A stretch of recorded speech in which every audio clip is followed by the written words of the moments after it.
I would say the heart of L'Arche is that people who come to live in L'Arche discover the gifts that handicapped people have to offer, and that the handicapped people themselves discover their own gifts.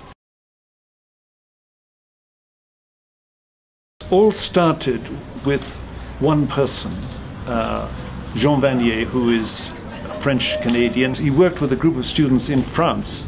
They were studying, but they were also living in a sort of community, and they had a French Dominican priest who was a sort of animator.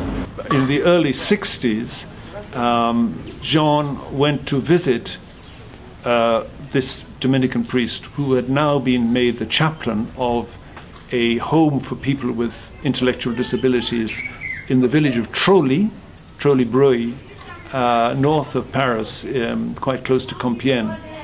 And Jean was immediately touched by these people, you know, because they would come up to him when he arrived, and you know, they wouldn't say, you know, who are you, where do you come from, what do you do, how many degrees have you got, or anything like that.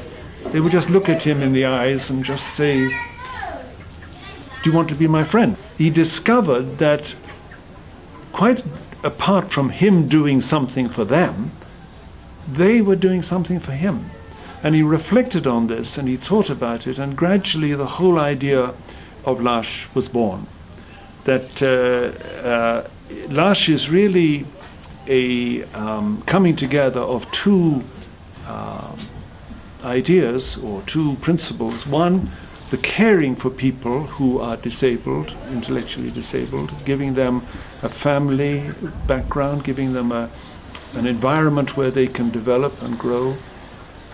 And so trying to provide all that. And at the other side of that is releasing in them their potential to contribute what they have to society.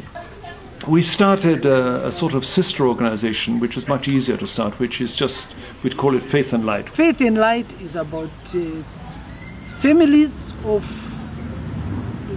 parents with children with intellectual disabilities who get together to celebrate their children's birthdays and be in a place where they don't need to be apologetic about their child, where the child can be free.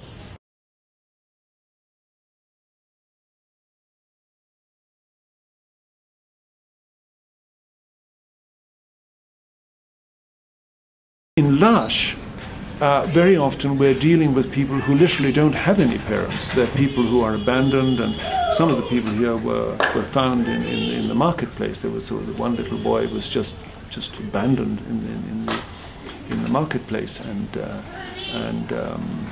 you know, just taken in by the police, and then the police take him to the social welfare, and the social welfare don't know what to do with them, and then they discover that we are here, and then they come and so on. To provide a place for people with handicaps, intellectual disabilities, where they can live as normal as possible a home situation, and do all the normal things that people do the shopping, the gardening, the cooking, and that in sharing these gifts they really bring life to the assistants who come to live with them.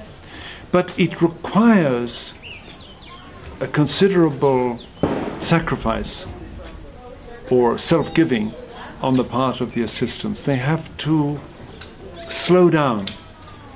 They have to learn another rhythm of life. Celebration is a very big thing here, and very often in a celebration people come alive in an extraordinary way. But basically people with disabilities don't automatically or easily reveal what they have to offer. It takes time and attention to be able to be present to people, for them to be able to reveal. The person with a disability has got gifts to give. When I travel around and talk to assistants, if you ask them, what is it that you are going to miss if you go away from the community? They always come up with one thing. I'll miss the love. In a small way, we can be a little light, a little candle, if you like, as to the way in which society at large could think again about the way in which we welcome or the way in which we live with people with disabilities. And I think the belief there is that everybody is disabled. There's nobody perfect. You know, there's no such thing as the perfect man or woman. We're all somehow disabled one way or another. You can travel from here to any other country and you feel at home, because the lifestyle, the philosophy, the spirituality is exactly the same. So wherever you go, it doesn't matter. You go beyond the nationality, you go beyond the color, you go beyond everything. If what we have discovered can become known wider, it can be a contribution to the society at large to discover the place of handicapped people in society.